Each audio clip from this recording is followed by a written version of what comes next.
Salut tout le monde. Aujourd'hui, nous allons nous pencher sur le cas d'une jeune fille disparue de sa chambre au milieu de la nuit juste avant Noël. Cette affaire a rapidement suscité un vif intérêt. Plus de 3000 personnes ont participé aux recherches et les enquêteurs ont finalement pu découvrir des faits effrayants qui les ont menés à une vérité inattendue et choquante. Sarah Foxwell est née le 18 mai 1998 à Salisbury, dans le Maryland. Elle a grandi dans une famille nombreuse avec 2 sœurs et 4 frères. Sa mère avait également 3 autres enfants d'un précédent mariage. Finalement, les parents de Sarah ont divorcé, et sa mère a traversé une période difficile, devant s'occuper seule de tous les enfants. Comme elle devait beaucoup travailler, les enfants étaient souvent hébergés chez des proches. Sarah était la cadette, essayant toujours de maintenir la paix entre ses frères et sœurs lorsqu'ils se disputaient. Elle rayonnait toujours de positivité et réussissait généralement à rassembler sa famille.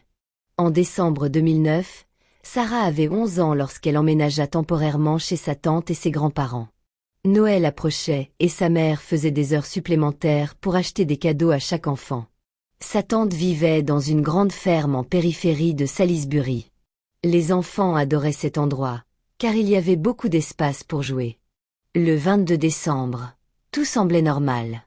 À seulement 3 jours de Noël, les enfants étaient de bonne humeur, ils couraient partout dans la maison, jouaient et s'amusaient tout simplement. Leur tante commanda une pizza pour le dîner, et vers 21h, ils commencèrent tous à se préparer pour aller au lit. Sarah dormait dans la même chambre qu'Emma, sa sœur de 6 ans, au bout du couloir, près de la porte de derrière. Elles discutèrent un peu et s'endormirent. Le lendemain matin, le grand-père de Sarah se réveilla et alla réveiller les enfants. Il entra dans la chambre des filles, mais n'y trouva qu'Emma. Pensant que Sarah s'était peut-être déjà réveillée, il fouilla toute la maison, mais ne la trouva pas. Il en parla à sa tante et ils commencèrent à fouiller les moindres recoins ensemble. Ils finirent par réaliser que Sarah n'était pas dans la maison. Sa tante pensa qu'elle était peut-être sortie jouer dans la neige tombée pendant la nuit, mais elle réalisa rapidement que les chaussures et la veste de Sarah étaient toujours à la maison. C'est alors que sa tante remarqua quelque chose d'étrange. La brosse à dents de Sarah avait disparu de sa place habituelle dans la salle de bain. Après avoir fouillé les alentours de la maison avec son grand-père sans trouver de traces de Sarah, sa tante décida d'appeler sa mère. Elle se précipita et ils contactèrent la police. Les policiers arrivèrent quelques minutes plus tard et commencèrent immédiatement à fouiller la maison. La tante de Sarah leur expliqua qu'elle vérifiait toujours toutes les portes et fenêtres chaque soir avant de se coucher, et qu'elle l'avait fait la veille. La police ne trouva Sarah ni à l'intérieur ni aux alentours. Après avoir appris la disparition de la brosse à dents, les policiers ont envisagé la possibilité d'un enlèvement. Le ravisseur s'est peut-être emparé de cet objet avant de quitter la maison avec Sarah. Ils ont donc décidé de vérifier si toutes les portes et fenêtres étaient bien verrouillées. En s'approchant de la porte arrière, à côté de la chambre de Sarah, ils ont essayé la poignée et celle-ci s'est ouverte. La tante de Sarah a juré que la porte était verrouillée la veille et n'avait pas été ouverte depuis. Elle se souvenait cependant qu'il gardait un double de la clé à l'extérieur, près de l'entrée. Elle s'y est rendue et a vérifié, mais la clé n'y était pas. Cela a renforcé la thèse de l'enlèvement. Le fait que l'agresseur ait eu connaissance du double de la clé suggérait qu'il connaissait bien la famille. Autre détail troublant, leur chien n'avait émis aucun son cette nuit-là, malgré ses aboiements habituels sur les inconnus. Craignant que Sarah ait été kidnappée, les enquêteurs ont immédiatement lancé une vaste opération de recherche. La nouvelle de sa disparition s'est rapidement répandue et de nombreux habitants du quartier ont contacté la police pour proposer leur aide. Le shérif a lancé un appel à la population par l'intermédiaire des médias, lui demandant de vérifier leurs propriétés à la recherche de tout élément suspect. Des dizaines de policiers locaux ont été mobilisés pour les recherches. Ils ont également reçu l'aide des services des villes voisines et même d'autres États. Ils espéraient tous retrouver Sarah vivante. Le fait que l'agresseur lui ait pris sa brosse à dents pourrait indiquer qu'il comptait la garder en vie. La police a donc consacré toutes ses ressources aux recherches. Devant la maison, ils ont trouvé une première piste. Des traces de pneus relativement récentes dans la neige indiquaient que le ravisseur était probablement arrivé en voiture. Comme tous les vêtements chauds de Sarah avaient été abandonnés, Il était clair que l'agresseur n'avait pas pu l'emmener à pied. Pendant ce temps, les proches de Sarah ont été conduits au poste de police, où un événement inattendu s'est produit. Emma, la sœur de Sarah, âgée de 6 ans, qui dormait dans la même chambre qu'elle, a tiré sa grand-mère par la manche et lui a murmuré qu'elle avait un secret. Elle a vu l'homme qui avait enlevé Sarah. D'après la jeune fille, elle s'est réveillée en entendant cet homme dire quelque chose à sa sœur. Emma ne comprenait pas ce qui se passait, mais elle a eu peur et a fait semblant de dormir. Quelques instants plus tard, elle vit l'homme quitter la pièce avec Sarah. Cette histoire choqua ses proches, mais Emma dit alors quelque chose d'encore plus effrayant. Elle reconnut l'homme. C'était Monsieur Tommy. Les adultes comprirent immédiatement de qui elle parlait. Il s'agissait de Thomas Legge, 30 ans, l'ancien petit ami de la tante de Sarah. Bien qu'ils aient rompu quelques mois auparavant, il avait passé beaucoup de temps chez eux et tous les enfants le connaissaient bien. La police connaissait également Thomas en raison de son lourd casier judiciaire. Au fil des ans, il avait attiré leur attention à plusieurs reprises pour des crimes impliquant des femmes et des filles. Il avait d'abord été derrière les barreaux à 18 ans pour agression sur une fille de 12 ans et avait été condamné à 4 ans de prison, mais il avait été libéré par anticipation quelques mois plus tard. Plus tard, il a été condamné à 7 ans de prison pour agression sur une autre mineure. Cependant, il a de nouveau été libéré par anticipation, cette fois après seulement 6 mois, grâce à sa bonne conduite. Peu après, il a encore été condamné à 6 mois de prison pour une autre agression. Il a ensuite tenté d'agresser une autre fille le jour même où sa femme rentrait de l'hôpital avec leur fille juste née. Plus tard, cette femme a divorcé et obtenu une ordonnance restrictive contre Thomas, car il avait menacé de la tuer, elle et leur fille. Un autre incident s'est produit lorsqu'une femme et sa fillette ont emménagé dans la rue où Thomas habitait. Un jour, la fillette et son amie étaient assises sur le porche de sa maison. Thomas s'est approché d'elle et a dit à l'une des filles qu'il avait regardé jouer dans le jardin et l'avait traitée de folle. Il a ensuite saisi un bâton et a commencé à la frapper sur les fesses. La fillette est rentrée en courant et a raconté à sa mère ce qui venait de se passer. La femme a aperçu Thomas par la fenêtre et s'est rendue compte qu'elle avait déjà vu son visage. Avant d'emménager dans cette maison, elle avait consulté le registre des délinquants sexuels du quartier, et il y avait une photo de Thomas. La mère l'a dénoncé à la police, et l'affaire a été portée devant le tribunal, mais Thomas a réussi à éviter toute sanction. Avant le début du procès, il a été demandé à la femme de ne pas mentionner que Thomas figurait sur la liste des délinquants sexuels et avait déjà été condamné pour agression sexuelle. Cette demande était motivée par la crainte que cette mention ne biaise le jury et n'entraîne un verdict injuste pour Thomas. Quelques mois seulement avant la disparition de Sarah, Thomas a été de nouveau arrêté. Il s'était introduit par effraction dans la chambre d'une femme de 24 ans au milieu de la nuit, s'était déshabillé et avait commencé à se masturber debout près de son lit. Après son arrestation, il a été libéré sous caution. Au début, Thomas a réussi à cacher son casier judiciaire à la tante de Sarah, mais elle a fini par l'apprendre. Néanmoins, il a réussi à la convaincre que toutes ses accusations étaient fausses et qu'il n'avait rien fait de ce qui lui était reproché. Compte tenu de tout cela, les enquêteurs n'avaient aucun doute sur la responsabilité de Thomas dans l'enlèvement de Sarah. Ses proches ont également noté que, pendant la période où l'homme fréquentait la tante de Sarah, il passait beaucoup plus de temps avec Sarah qu'avec les autres enfants de la maison. À l'époque, personne n'y avait prêté attention, mais après sa disparition, ce fait a semblé très inquiétant. La police souhaitait s'entretenir avec Thomas et s'est donc rendue chez lui. L'homme vivait à quelques kilomètres de là, dans un hangar sur la propriété de ses parents. Les enquêteurs l'ont interpellé et ont également obtenu un mandat de perquisition. À l'intérieur, le désordre régnait et les conditions de vie étaient épouvantables, mais aucune preuve le reliant à la disparition de Sarah n'a été trouvée. Cependant, la police a découvert une importante collection de magazines et de DVD contenant du contenu pour adultes. Le hangar en était littéralement rempli. Lors de l'interrogatoire, Thomas a nié à plusieurs reprises son implication dans la disparition de Sarah. Il a affirmé qu'il essayait de gérer ses problèmes, évoquant sa propension à commettre des crimes sur des mineurs. Selon Thomas, lorsqu'il fréquentait la tante de Sarah, il évitait délibérément d'être seul avec les enfants afin que personne ne puisse l'accuser à tort de quoi que ce soit d'inapproprié. Apprenant qu'Emma l'avait vu la nuit de l'enlèvement, Thomas affirma que la jeune fille avait souvent inventé des histoires auparavant et qu'il n'était pas là. Les enquêteurs ne crurent pas un mot de ce qu'il disait, et ce n'était pas seulement à cause des crimes précédents de Thomas. Lorsqu'il parlait de la disparition de Sarah, 11 ans, il souriait et s'est moqué à plusieurs reprises. Le shérif pensait même que Thomas considérait son crime comme absolument parfait et que la police ne serait pas en mesure de prouver sa culpabilité. Thomas prétendait également avoir un alibi solide. Il affirma être resté au bar avec son ami jusque tard dans la nuit. Les enquêteurs vérifièrent immédiatement cette histoire, et à leur grande surprise, l'alibi fut confirmé. Thomas fut bel et bien aperçu au bar, mais il y avait un piège. Il est parti vers 1 heure du matin et depuis, personne, y compris ses parents, ne l'a revu jusqu'à 7 heures environ.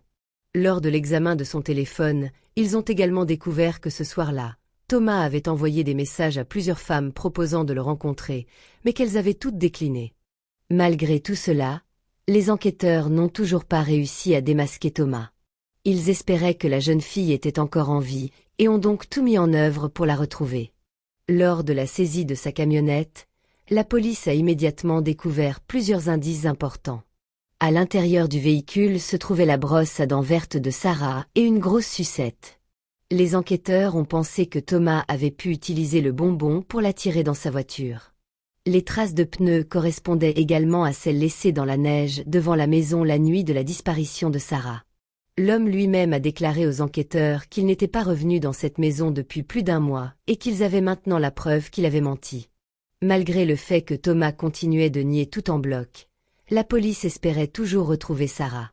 Des centaines d'agents et de bénévoles ont continué à fouiller la zone, ratissant le territoire sur des kilomètres autour de sa maison. Ils ont inspecté des bâtiments abandonnés, des forêts, des ravins et des plans d'eau. Des unités cynophiles ont tenté de retrouver la trace de la jeune fille, tandis que des hélicoptères ratissaient la zone d'en haut. La police a également bénéficié d'un soutien considérable de la part de la communauté locale. Des personnes se sont présentées au commissariat et se sont inscrites comme volontaires, malgré le mauvais temps et l'approche des fêtes. Malheureusement, ce jour-là, les recherches sont restées vaines. Mais personne n'a même songé à abandonner et, tôt le lendemain matin, ils sont repartis à sa recherche. Pendant ce temps, le flux de volontaires non seulement n'a pas diminué, mais a même augmenté. Au total, 3000 personnes ont participé aux recherches.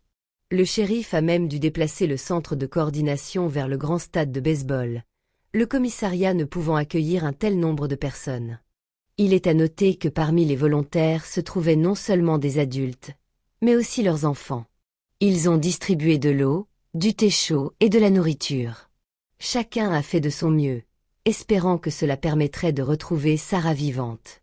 Pendant ce temps, les enquêteurs ont obtenu un autre élément de preuve reliant Thomas à l'enlèvement. Dès son arrivée au poste, l'homme a reçu de nouveaux vêtements et les siens ont été envoyés au laboratoire. Les experts ont trouvé de l'ADN étranger sur les sous-vêtements du suspect et l'ont comparé à un échantillon prélevé sur les affaires de Sarah. La correspondance était parfaite. Compte tenu de la présence d'ADN sur ces sous-vêtements, les enquêteurs sont arrivés à une conclusion sombre. Apparemment, après l'enlèvement, Thomas l'a agressée sexuellement. Le 2e jour de recherche est resté sans résultat, et le matin du 25 décembre, jour de Noël, des milliers de personnes se sont à nouveau lancées à la recherche de Sarah. Malgré les vacances, aucun d'entre eux n'a même envisagé d'abandonner. Le même jour, les enquêteurs ont reçu les données GPS du téléphone de Thomas. Malheureusement, il n'y avait pas de localisation exacte, mais seulement des informations sur la connexion de son téléphone à des antennes relais spécifiques. La police a découvert que la nuit de la disparition de Sarah, son téléphone s'était connecté à 3 de ces antennes relais, ce qui leur a permis de déterminer la zone triangulaire approximative où ils devaient se trouver. Les enquêteurs ont concentré leurs efforts sur cette zone, située pratiquement à la frontière de l'État, à environ 13 km de la maison de la tante de Sarah. Cette zone était en grande partie boisée. Des centaines de personnes ont passé ce territoire au peigne fin, espérant un miracle de Noël. Sarah serait retrouvée vivante. Malheureusement, la réalité s'est avérée bien plus tragique. Vers 16 heures, la police a découvert le corps de Sarah au sol, presque à la frontière de l'État. Elle était allongée sur le dos, les bras levés vers le ciel. Lorsque les experts médicaux ont commencé à examiner le corps, ils ont été choqués. Dans un premier temps, ils ont confirmé que la victime avait été agressée sexuellement. Ils ont constaté des signes de strangulation, mais ont conclu que l'agresseur n'avait pas réussi à la tuer de cette façon. Dans les poumons de Sarah, les experts ont trouvé des résidus, ce qui les a conduits à penser que le tueur avait tenté de la noyer dans une flaque d'eau. Pendant cette torture, la victime a perdu connaissance. Par la suite, elle a subi de graves brûlures. Selon les experts, l'agresseur l'aurait laissée allongée dans la forêt pendant un certain temps, serait allé chercher de l'essence et aurait mis le feu à Sarah. Des traces de fumée ont également été trouvées dans ses poumons, indiquant qu'elle était encore en vie à ce moment-là. Cela explique également pourquoi ses mains étaient levées et pointées vers le ciel. Cela arrive parfois lorsqu'une personne est exposée au feu. Une cruauté aussi inimaginable a choqué toutes les personnes impliquées dans l'affaire. Même les enquêteurs avaient du mal à croire que toutes ces atrocités aient réellement été commises contre la victime. Mais maintenant qu'ils savaient ce qui était arrivé à Sarah, ils ne souhaitaient qu'une chose, obtenir la peine de mort pour Thomas. Malgré ses démentis, les preuves contre lui étaient impressionnantes. Après la découverte du corps, les experts médico-légaux ont découvert plusieurs cheveux appartenant à Sarah et des morceaux de tissu de son pyjama sur le siège avant du véhicule de Thomas, prouvant ainsi son implication dans l'enlèvement. Avec toutes les autres preuves, cela excluait toute possibilité d'échapper à une condamnation. L'attente du procès s'est prolongée pendant plus d'1 an, mais il n'a jamais commencé. Début 2011, l'accusation a décidé de proposer à Thomas un accord de plaidoyer. Avec ces conditions, il reconnaîtrait sa culpabilité et serait condamné à la réclusion à perpétuité au lieu de la peine de mort.